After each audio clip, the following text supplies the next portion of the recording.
And indeed, that is the man who's getting ready to speak. He is at really the home of fracking in America, North Dakota, at a refinery in North Dakota. Let's listen to the president. Thank you, everybody. Thank you.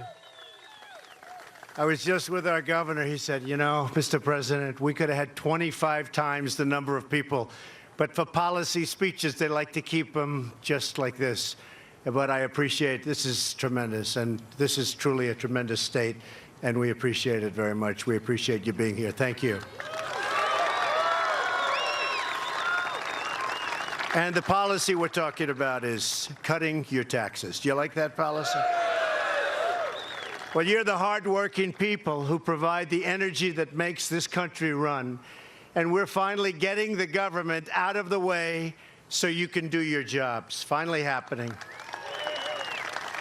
Prior to leaving the White House, I had a great bipartisan meeting with Democrat and Republican leaders in Congress, and I'm committed to working with both parties to deliver for our wonderful, wonderful citizens. It's about time. We had a great meeting with Chuck Schumer, Nancy Pelosi, and the whole Republican leadership group. And I'll tell you what, we walked out of there, Mitch and Paul and everybody, Kevin, and we walked out and everybody was happy. Not too happy, because you can never be too happy, but they were happy enough. And it was nice to see that happen for a change, because that hasn't happened for a long time in this country, for a very long time. Our thoughts and prayers to the people of Texas and Louisiana who have truly suffered through a catastrophic hurricane. One of the worst hurricanes in our country's history. And guess what? We have another one coming. You see that. But our hearts are heavy with sadness for those who have lost everything. They've also filled us with hope, because you watched and you witnessed the unyielding strength and resilience of the American spirit. You looked at that in Texas. You looked at Louisiana. You saw the spirit. You saw the spirit of so many other people coming from all over. It was a great thing. I was there twice, and I will tell you, the people were absolutely incredible, what they've gone through. You would not believe this could have happened. And I know you have a little bit of a drought. They had the opposite, believe me.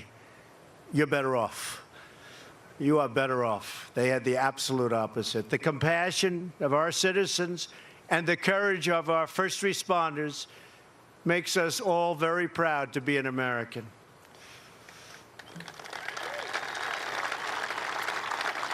I can tell you that I was deeply inspired by the faith and perseverance of those who I met, and by all of the people that were there, so many people.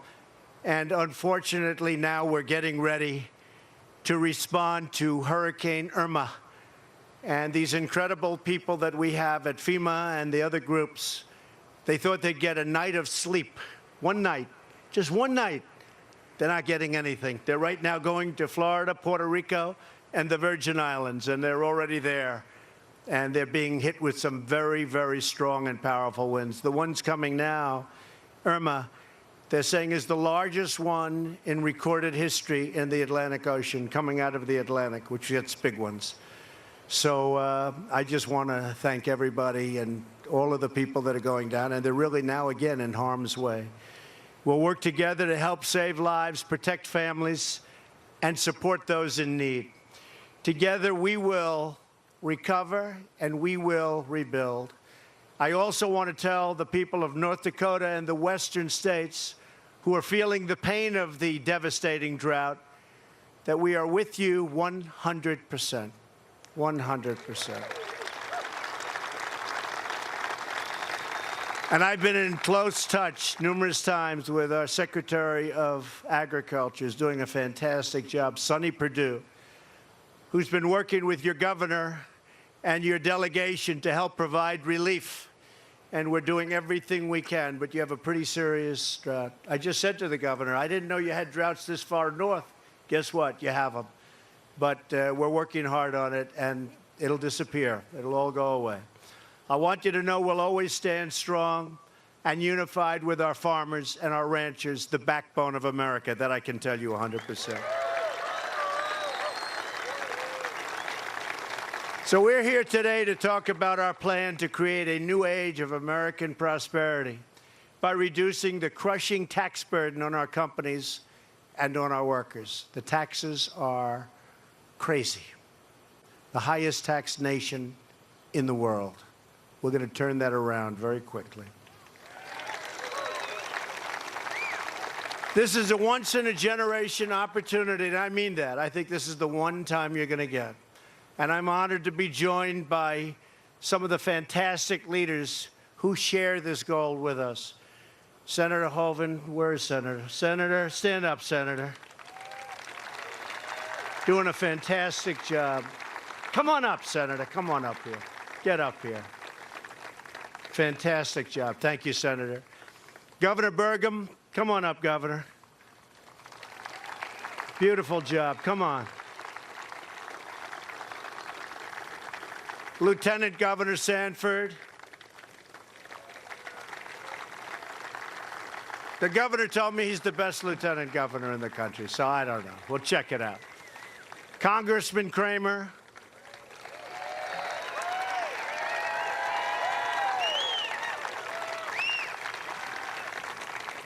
Senator Heitkamp. Senator, come on up.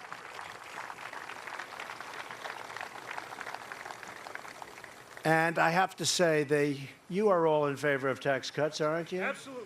Absolutely. Come on up, Senator. These are great people. They work hard. They're for you 100%. And we just want their support because we need support. You see that with what's happening in Congress. Nobody can get anything through Congress. We need support. So thank you, Senator Heitkamp. Everyone's saying, what's she doing up here? But I'll tell you what, good woman, and I think we'll have your support. I hope we'll have your support. And thank you very much, Senator. Thank you for coming up. Senators, thank you. Thank you.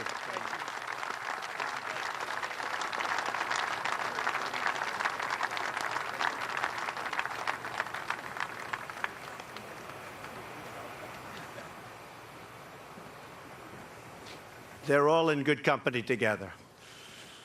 But working together, we're going to restore America's competitive edge by passing tax cuts and reform that will make America the best place in the world to hire, invest, and to grow. We love our country, we love our people, and we want to create more jobs in America for Americans. I want to welcome a great friend and a true American visionary who has created thousands of jobs in North Dakota and all around the country, and he's been a friend of mine right from the beginning. He said I should do this. Absolutely, you have to do it. A great, great American success story, Harold Hamm. Where's Harold? Where's Harold? Come here, Harold.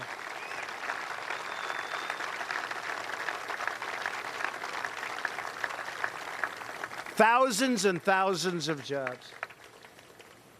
You know, Barry Switzer was up in my office, and I never heard this, and you probably have heard this, but Harold was a little bit late, and Barry was talking to me. Barry's a great guy, great football coach. I think he won a Super Bowl and a college #1, right? And we were talking about Harold, who's a great friend of his. He said, you know that guy, Mr. Trump? That was before I was president. He said, that guy, these companies spend billions of dollars, and they're looking for oil. They don't find anything. Harold Hamm, he puts a straw in the ground, and oil flies out.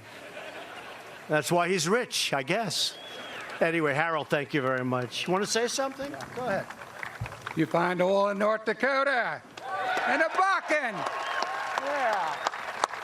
Thank you. Thank you, Harold. North Dakota is an inspiring example of the amazing things that are possible when we unleash the genius of American innovators, unite the red tape, and I'll tell you, and we have to unite everything, and all that red tape becomes beautiful when you get rid of it. And we're getting rid of, are we getting rid of a lot of red tape, by the way? And we unlock the extraordinary potential of our great American workers. North Dakota chose to embrace American industry and the American worker, even when many in Washington wanted to tax and regulate your industries totally out of existence. And you knew that. You've seen what's happened over the last number of 8 months. You've seen what's happened. Big difference. Today, families have new jobs and new hope, because of the vast energy wealth that you brought to life right here.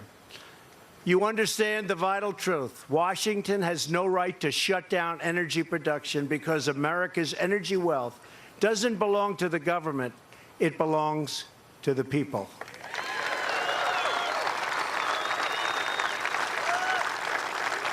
It belongs to hardworking patriots like you because of the North Dakota energy miracle, and I call it a miracle. Today, this state has the lowest unemployment rate of any state in America, nearly half the national average.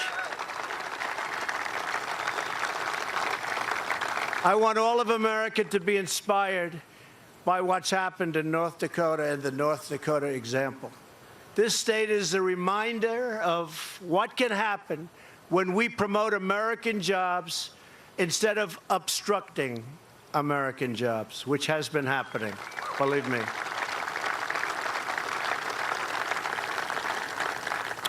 And by the way, Ivanka Trump,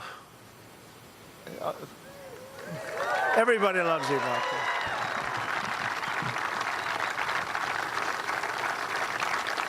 Come up, honey. Should I bring Ivanka up? Come on.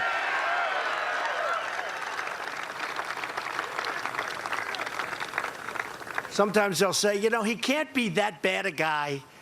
Look at Ivanka. Now, come on up, honey. She's so good. She wanted to make the trip. She actually said, Daddy, can I go with you? I like that, right? Daddy, can I go with you? I said, yes, you can. Where are you going? North Dakota. I said, oh, I like North Dakota. Hi, honey. Say something, baby. Hi, North Dakota. We love this state, so it's always a pleasure to be back here. You treated us very, very well in November and have continued to, so we like sharing the love back. Thank you. Thank you, honey. Thanks, baby. Come. And she means it, believe me. Since my very first day in office, I've moved a record pace, and really we have gone at a record pace, to eliminate the barriers that have been holding back our economy. You've seen it. So many jobs, stock markets at new highs. We're getting rid of one job-killing regulation after another. We've lifted the restrictions on shale oil. We've lifted those restrictions on energy of all types. We're putting our miners back to work. We've canceled restrictions on oil and natural gas. We've ended the EPA intrusion into your jobs and into your lives. And we're refocusing the EPA on its core mission, clean air and clean water. That's what I want, clean air. Think of it. We talk about the environment. I want beautiful clean air, and I want crystal clean water, right? That's what we want. In order to protect American industry and workers, we withdrew the United States from the job-killing Paris Climate Accord. Job killer. People have no idea. Many people have no idea how bad that was. And right here in North Dakota, the Dakota Access Pipeline is finally open for business.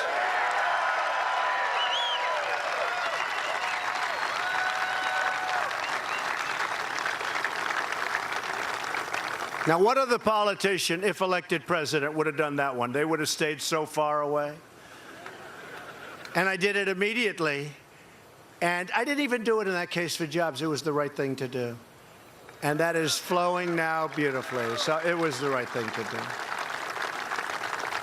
do. We opened it despite so many people that were on the other side calling and asking for this not to happen. Please, we don't want it to happen. I said, why? They didn't know.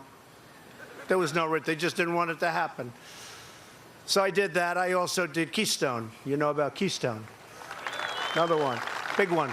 Big. First couple of days in office, those two. 48,000 jobs. Tremendous, tremendous thing. I think environmentally better. I really believe that. Environmentally better. So I'm keeping my promises to the American people. I do what's right. That's all. I just do what's right. I don't think about it. I do what's right.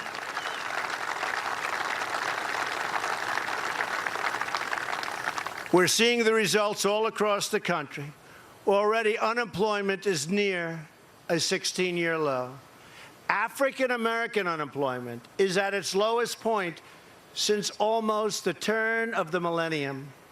Wages are rising. Optimism among manufacturers is at an all-time high. That's something I'm very proud of. And they're moving back. Tell you. The companies are moving back. The car companies are coming back. They're going back into Ohio and Michigan and Pennsylvania and lots of places. Kentucky, car companies, they're moving back. And they got to move back. Because why should we be allowing other countries to make it, sell the cars, no cost, just put them right through our borders, cause us unemployment? It's not happening that way, believe me, and it's going to be more and more so because, you know, like you have to cut through red tape to do things. Hard to believe. I have to cut through red tape to do things, too. They have it set, I'll tell you. America is back, and it's back right on track where it should be, and it's happening day after day after day. And we have certain areas where you have to give notice of 90 days before you can touch an act or before you can touch an executive order. Then you have to wait another 30 days and then another 90 days. Well, believe me, all of those days are coming up, and tremendous numbers of regulations have been cut. But soon you're going to see even more. And we're going to have regulation, because regulation is not bad, but you don't need 25 times what you're supposed to have. So we're going to have sensible regulation. But our country and our economy cannot take off like they should unless we reform America's outdated, complex, and extremely burdensome. I mean, this is so complicated and so burdensome, our tax code. Our painful tax system has become a massive barrier to America's economic comeback. It really is. We're penalized. It costs us millions of American jobs, trillions of dollars, and billions of hours wasted on paperwork and on compliance. Our tax code is a giant self-inflicted economic wound. In the last 10 years, our economy has grown at an average of only around 2%, and some would say less than that. When I talk to the leaders of other countries, I speak to them all the time, they're unhappy about 7 or 8 points of growth, GDP. I spoke to a leader of a major country recently. Big country. They say our country is very big. It's hard to grow. Well, believe me, this country is very big. How are you doing? I said, because I have very good relationships, believe it or not, with the leaders of these countries. I said, how are you doing? He said, not good at all. Our GDP is 7%. I say 7%. Then I speak to another one. How are you doing? Not good. Not good. Our GDP is only 9%. Our GDP, if you look at our number when we first got in, we were hitting 1% numbers, and nobody even talks about it. Well, last quarter, we hit 3% GDP.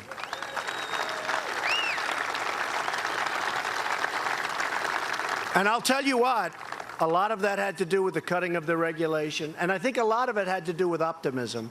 There's a lot of optimism now. People are starting businesses that they had no idea they were going to start a year ago. If we sustained 3% growth instead of 2%, only 1 point, and I think we have a long way to grow. I know we have a long way to grow. That means 12, think of it, 1 point, 12 million new jobs and $10 trillion of new economic activity over the next decade. Think of it, $10 trillion. And if we ever went to 4%, think of that, or 5%, or 6%, let's see what happens. They were all sort of smiling when I said 3%. I must say we hit the number faster than I thought, but we hit 3% last quarter. If we want to renew our prosperity, restore our opportunity, and reestablish our economic dominance, which is what we should be doing, then we need tax reform that is pro-growth, pro-jobs, pro-worker, pro-family, and yes, pro-American.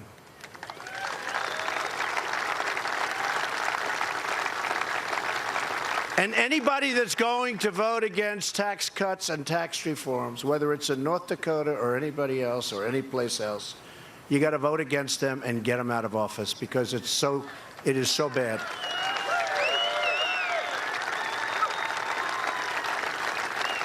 This is not a close one. My administration is working with Congress to develop a plan that will deliver more jobs, higher pay, lower taxes for businesses of all sizes and middle-class families all across the nation. So it's not only business taxes, it's middle-income families, it's families at every level,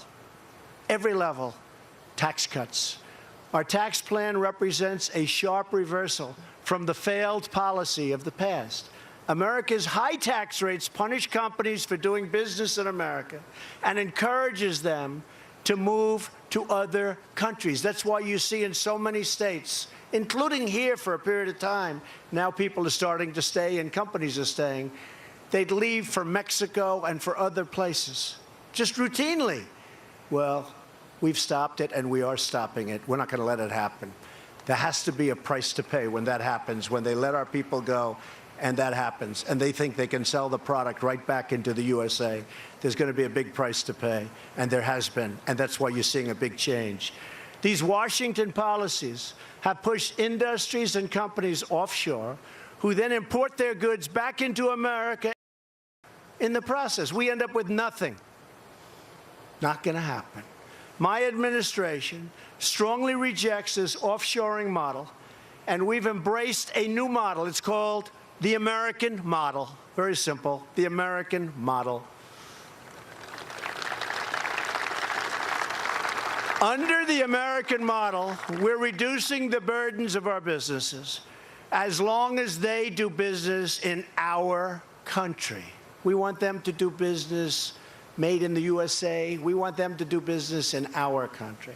We want our companies to hire and grow in America, to raise wages for American workers, and to help rebuild our American cities and towns. That is how we will all succeed and grow together as one team, one people, and one American family. It's love, one American family.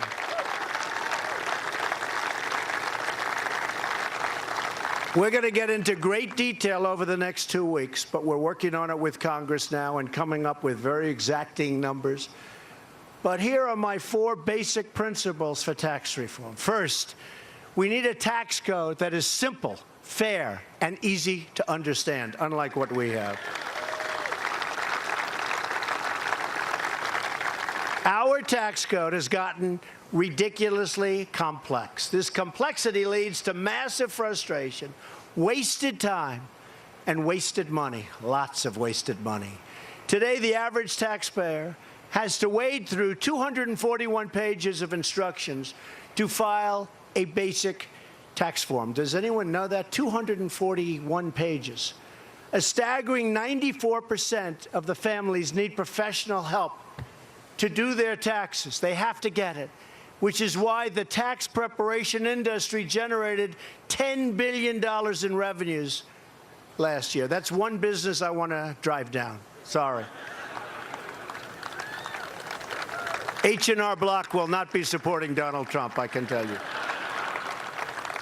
Taxpayers spend 6 billion hours each year complying with the tax code. That's why we are proposing dramatic tax simplification. Under our plan, 95% of Americans will be able to fill their tax and file their tax returns on a single page without having to keep receipts, fill out schedules, or track endless paperwork. We're giving hardworking Americans their time back, and we're giving them their money back.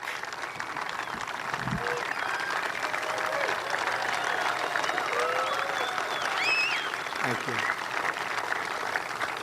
Second, we will cut taxes for middle-class families. This is a major, major tax cut, the biggest since Ronald Reagan.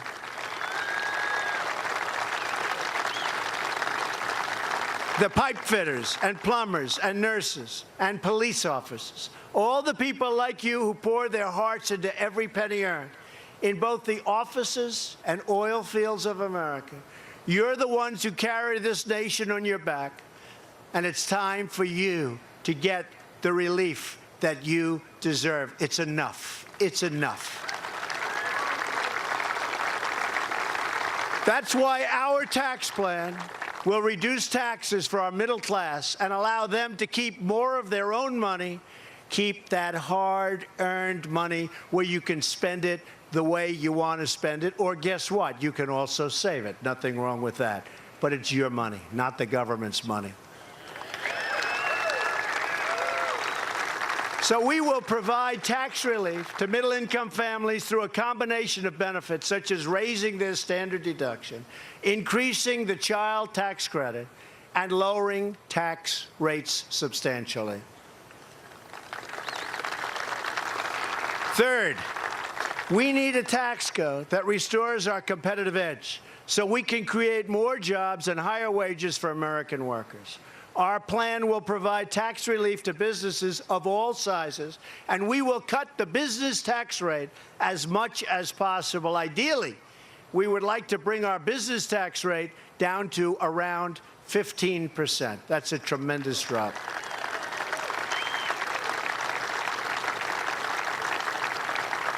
All told, it'll be the greatest tax reduction in the history of our country, greater than ever before. So that's going to be something. You'll see a rocket ship. You will see something happen like you've never seen. But we'll also dramatically reduce the tax rate for America's small businesses, which have created more than 60% of the new private sector jobs in the recent past. Tax relief is on the way for millions of sole proprietors, LLCs, and partnerships who report their income to their personal, and they do this, they put it on their personal tax returns. People think of it as a business, but it's on their personal tax returns. Those people with those businesses will be tremendous beneficiaries.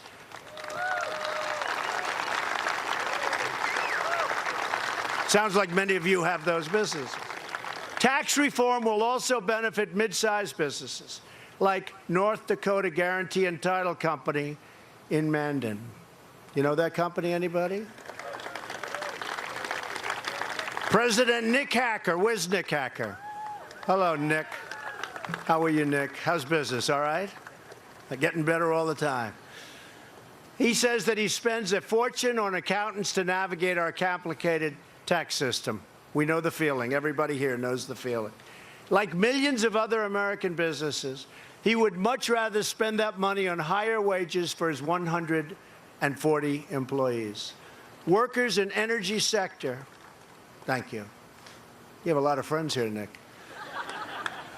The workers in the energy sector will benefit enormously as well. North Dakota State Senator Jessica Unruh. Where's Jessica? Where's Jessica? Hello, Jessica. Congratulations. Doing a good job, right? That's what I hear.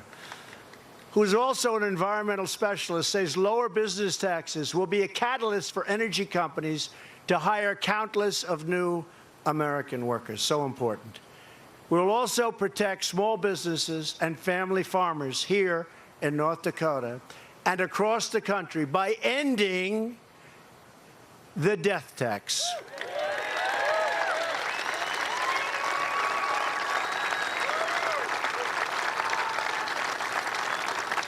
Tremendous burden for the family farmer. Tremendous burden. Thank you. Appreciate it. But a tremendous burden for small businesses and businesses that aren't necessarily liquid, but they're great businesses where you're forced to sell and terrible things happen. Here with us today is Julie Ellingson, a fourth-generation cattle rancher and a mother of 5 from Bismarck. Where is Julie? Hello, Julie.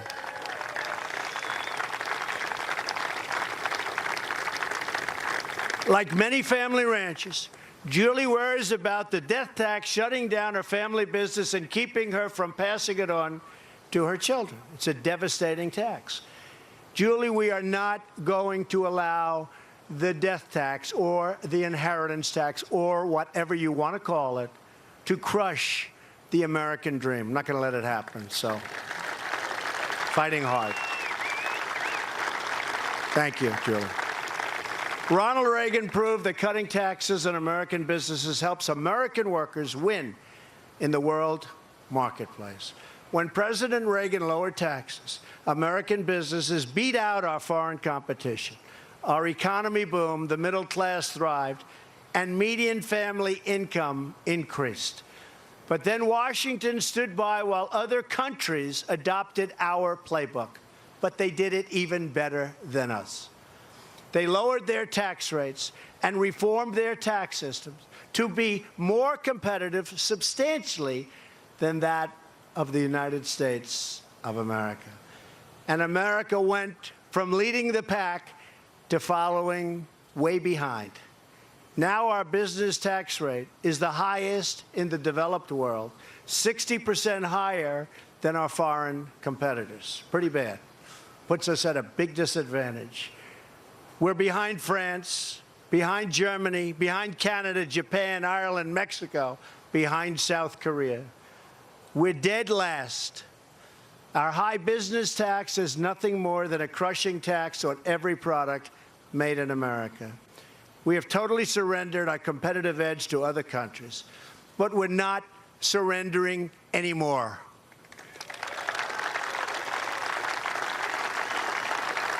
We're going to reduce the tax rate on American business so they can keep our jobs in America, create jobs in America, and compete for workers right here in America, for workers, and greater profits for companies. It's finally time to give the American worker a pay raise. That's what we're going to do. And finally, we must bring back trillions of dollars in wealth that's parked overseas and just can't come back. Our tax system penalizes companies that bring wealth they have earned overseas back to America. As a result, corporations have parked trillions of dollars in foreign countries, money that could be and should be brought back into the United States, where it can be invested in American companies, in American jobs, and American workers. Our tax plan will give these companies a chance to bring back these funds and bring them back and spend it in cities and towns all across our country. The numbers you're talking about are staggering.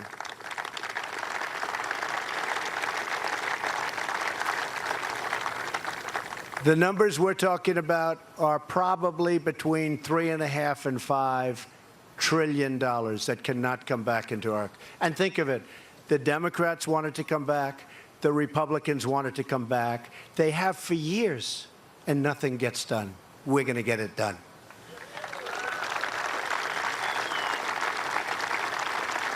We're going to be switching from a worldwide tax system that encourages companies to keep their funds offshore to a territorial system that encourages companies to bring their profits back home to America, where that money belongs. It is our time to invest in our country. We want to build our communities, and we want to build beautiful new ones, and we want to rebuild the old ones, and we want to hire. And you may have heard the term once or twice before. The fact is, we want to, just like that beautiful man's hat, we want to make America great again. Good hat.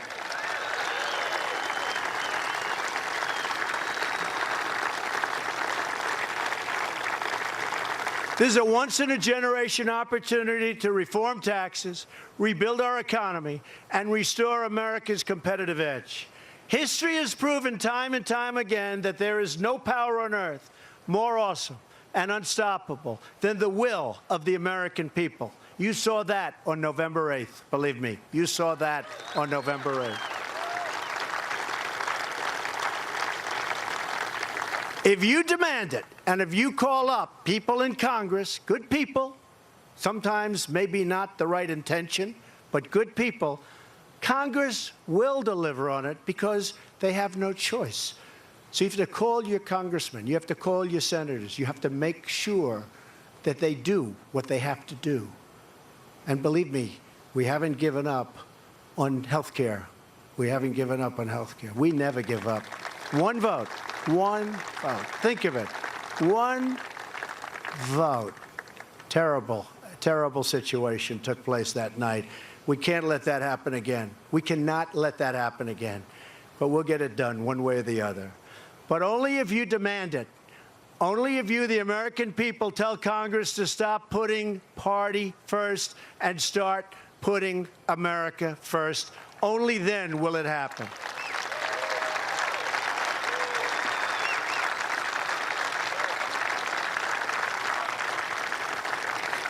You can remind them that both of the Reagan tax cuts were passed by a Democratic majority in the House, a Democratic Speaker, and a vast majority of Democrats in the Senate, including a Democratic senator from the great state of North Dakota. So it can happen. You listening, Heidi? Yes, Heidi's listening. Yes, she heard that. Thank you, Heidi. We're not going to put her on the spot. I'm not putting her on the spot. If Democrats don't want to bring back your jobs, cut your taxes, raise your pay, and help America win, voters should deliver a clear message. Do your job to deliver for America, or find a new job. Do something else. Just do something else. I'm asking all Americans, Republican, Democrat, and Independent, to join with me, with each other, to demand tax cuts and tax reform that will put America first. We're going to put America first. It's time. We no longer have to accept a tax code that lets special interests win at the expense of the middle class. We no longer have to accept a rigged system. You know all about rigged systems? We talked about that plenty times in the campaign. You think anything's so different? But we're going to make it different. We're going to get that straightened out, too. That rewards companies for shipping jobs overseas and punishes them for investing in America. They actually get punished under the tax code for investing in our country. It's going to all change. We can heal the self-inflicted wound, and we can reestablish our economic dominance all over the world. We can give our workers the level playing field they deserve, and they will win, because if the fight is fair, no one on earth can beat the American worker or the American company. Nobody. Nobody.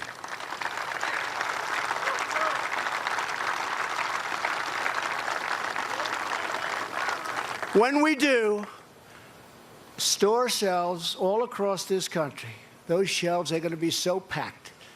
All around the world will be lined once again with products proudly bearing the words, "Made in the USA." So, do you remember when we're growing up, it was either made in America or made in the USA?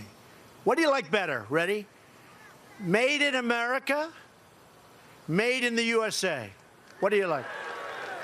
You like made in the USA? Seems to be. We should pick one or the other, probably. But we want to have one or the other. I think made in the USA, right? Made in the USA. There was such pride in that label, such incredible pride. And it's coming back again, believe me. It's coming, because the quality of what we do is second to none. If America comes together, if the people speak with one voice, we will bring back our jobs, we will bring back our wealth. And for every citizen across our great land, we will bring back the American dream. Bring it back. I want to thank the people of North Dakota who have been so incredible to me. I have so many friends here. I have so many people that I respect from this incredible state. I want to thank you. I want to say God bless you, God bless the American worker, and God bless the United States of America. And I appreciate you being out here today. Thank you. Thank you. Thank you, folks.